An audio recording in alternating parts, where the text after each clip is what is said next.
नमस्कार दोस्तों, मेरा नाम जय कुमार तिवारी है। मेरे YouTube चैनल में आपका स्वागत है। दोस्तों, मैं department of housing and urban planning government of Uttar Pradesh से रिटायर्ड असिस्टेंट इंजीनियर हूँ। दोस्तों, आज मैं बात करूंगा कि विकास प्राधिकरण की विभिन्न योजनाओं में या विकास प्राधिकरण द्वारा स्वीकृत की गई तलपट मानचित्र की योजनाओं में, जिनके विकास प्राधिकरण ने लेआउट पास किए हैं प्राइवेट बिल्डर्स के भी, उन सभी योजनाओं के अंतर्गत जो भूखंड स्थित है भूखंडीय विकास के अंतर्गत, उन भूखंडों का उपविभाजन या सब डिवीजन कैसे किया जाएगा, उसमें कितना शुल्क लगेगा, उसके क्या नियम है।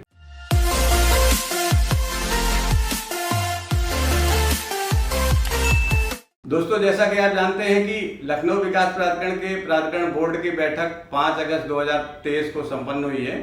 इस बोर्ड बैठक में जन उपयोगी कई प्रस्तावों की अनुमोदन प्राप्त किया गया है। इनमें से एक बिंदु है सब डिवीजन चार्जेज या उपविभाजन के संबंध में कि विकास प्राधिकरण की स्वीकृत योजनाओं में या विकास प्राधिकरण की अपनी योजनाओं में भूखंडीय विकास के अंतर्गत उस उपविभाजन की स्वीकृति कैसे दी जाएगी। दोस्तों, अब मैं पढ़ के बताता हूं कि विकास प्राधिकरण लखनऊ ने अपनी बोर्ड बैठक जो 5 अगस्त को संपन्न हुई है, उसमें सब डिवीजन के बारे में क्या प्रस्ताव रखा था और बोर्ड ने क्या उसका अनुमोदन किया। दोस्तों, बोर्ड में रखा गया था कि लखनऊ विकास प्राधिकरण द्वारा स्वीकृत एवं नियोजित औद्योगिक विकसित योजनाओं में आवासीय एवं अनावासीय भूखंडों के उपविभाजन के संबंध में यह प्रस्ताव है। इसका जो अनुमोदन हुआ वो इस तरह हुआ: लखनऊ विकास प्राधिकरण के गठन के उपरांत स्वीकृत एवं नियोजित औद्योगिक विकसित योजनाओं में आवासीय एवं अनावासीय भूखंडों पर उपविभाजन अनुमन्य किए जाने के संबंध में सम्यक विचारोपरांत सर्वसम्मत से प्राधिकरण बोर्ड द्वारा निम्न शर्तों के अधीन अनुमोदन प्रदान किया गया। सब डिवीजन का अनुमोदन हुआ। क्या शर्तें हैं? नंबर 1, उपविभाजन मूल भूखंड के सेटबैक, भू आच्छादन व FAR के अंतर्गत किया जाएगा। दोस्तों, मैं इसकी व्याख्या भी साथ ही साथ करता चल रहा हूँ। इसका मतलब ये हुआ कि अगर कोई भूखंड मान लीजिए कि 300 वर्ग मीटर का है, तो 300 वर्ग मीटर के भूखंड के लिए अगर आप उसके 2 पार्ट कर देते हैं, तब भी दोनों अलग अलग भूखंड के पार्ट्स में, दोनों अलग अलग उपविभाजित भूखंडों में, जैसे मान लीजिए 150 स्क्वायर मीटर 150 स्क्वायर मीटर के 2 भूखंड आपने कर दिए 300 स्क्वायर मीटर के भूखंड में, तब भी जो विभाजित पार्ट है, वो छोटा टुकड़ा है प्लॉट का जो आपने विभाजन कर दिया है, उस पर जो सेटबैक है, भू आच्छादन है और FAR है, उसकी अनुमन्यता वही होगी जो पूरे बड़े भूखंड पर अनुमन्य है। जितने परसेंट भू आच्छादन अनुमन्य है, उतने परसेंट ही छोटे भूखंड पर भी भू आच्छादन मिलेगा।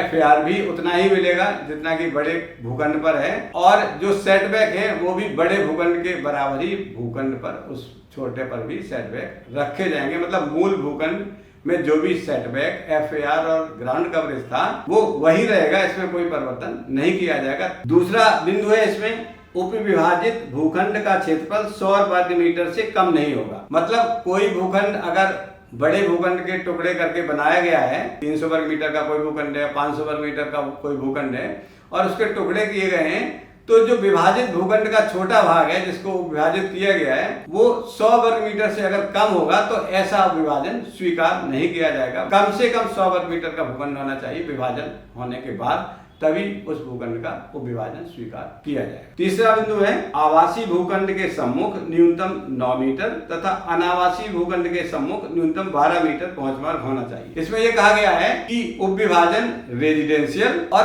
अदर देन रेजिडेंशियल किसी भी उपयोग के भूखंड का उपविभाजन स्वीकार किया जा सकता है, लेकिन सम्मुख सड़क की जो शर्त है वो ये है कि आवासीय भूखंडों में न्यूनतम 9 मीटर चौड़ी सड़क होनी चाहिए, तभी भूखंड का उपविभाजन स्वीकार किया जाएगा। और अदर देन रेजिडेंशियल, आवासीय से अन्य उपयोगों में, चाहे वो कॉमर्शियल हो या किसी अन्य उपयोग में हो, वहां पर एग्जिस्टिंग रोड की विद्यमान सड़क की चौड़ाई न्यूनतम 12 मीटर होगी, तभी वो भूखंड का उपविभाजन स्वीकार किया जाए। अगला बिंदु है कि उपविभाजन अनुमन्य होने की दशा में आवेदक द्वारा विकास शुल्क नियमानुसार देना होगा तथा उपविभाजन शुल्क प्रभावी समन उपविधि के अनुसार आरोपित किया जाए। 2 बिंदु इसमें कहा गया है कि जब आप भूखंड का उपविभाजन कर लेंगे तो ऐसे भूखंडों पर आपको डेवलपमेंट चार्ज भी देना पड़ेगा। डेवलपमेंट चार्ज कितना देना पड़ेगा, इसके संबंध में इन्होंने कहा कि नियमानुसार देना पड़ेगा। नियम में कितना है किस भूखंड के लिए, अगर ये जानना चाहते हैं तो मेरा पुराना वीडियो देख लीजिए। उस वीडियो में मैंने विकास शुल्क की पूरी नियमावली लगाई है और विभिन्न उपयोगों में विभिन्न कारकों के साथ कितना विकास शुल्क लिया जाता है इसके संबंध में डिटेल से बताया है। आप वो वीडियो सर्च करके मेरे YouTube चैनल से देख सकते। और इसी बिंदु का अगला पार्ट है कि उपविभाजन शुल्क या सब डिवीजन चार्ज प्रभावी समन उपविधि के अनुसार लिया जाएगा। तभी उपविभाजन स्वीकार किया जाएगा। तो दोस्तों, प्रभावी समन उपविधि में कितना उपविभाजन शुल्क है, मैं आपको समन उपविधि देखकर बता रहा हूं। दोस्तों, इस समन उपविधि में लिखा हुआ है कि बिना स्वीकृत भू विभाजन अथवा विकास कार्य जो भवन उपविधि के अनुरूप हैं, उनमें रेजिडेंशियल के लिए कि विक्रय योग्य क्षेत्रफल पर भूमि मूल्य का 1% लिया जाएगा। कॉमर्शियल के लिए लिखा हुआ है विक्रय योग्य क्षेत्रफल पर भूमि मूल्य का 2% लिया जाएगा। ऑफिस उपयोग के लिए लिखा हुआ है विक्रय योग्य क्षेत्रफल पर भूमि मूल्य का 1.5% लिया जाएगा। और औद्योगिक या इंडस्ट्रियल लैंड यूज की जो भूखंड है, उनके बारे में लिखा हुआ है कि विक्रय योग्य क्षेत्रफल पर भूमि मूल्य का 0.40% लिया जाएगा। इसी तरह सुविधाएं तथा अन्य उपयोग के जो भी भूखंड हैं, उन भूखंडों के उपविभाजन के लिए विक्रय योग्य क्षेत्रफल पर भूमि मूल्य का 0.50% सब डिवीजन चार्ज के रूप में लिया जाएगा। तो दोस्तों, ये रही सब डिवीजन चार्ज के बारे में बात। मैं बताना चाहूंगा कि लखनऊ विकास प्राधिकरण में 1 सितंबर 2023 से 15 सितंबर 2023 तक लखनऊ विकास प्राधिकरण की बोर्ड बैठक में लिए गए निर्णय के क्रम में 3-4 बिंदुओं पर आवेदन प्राप्त किए जा रहे हैं। जैसा कि मैंने आपको बताया था, आप अपने स्क्रीन पर देख चुके हैं जो नोटिस लखनऊ विकास प्राधिकरण ने जन सामान्य के जानकारी के लिए निकाली है।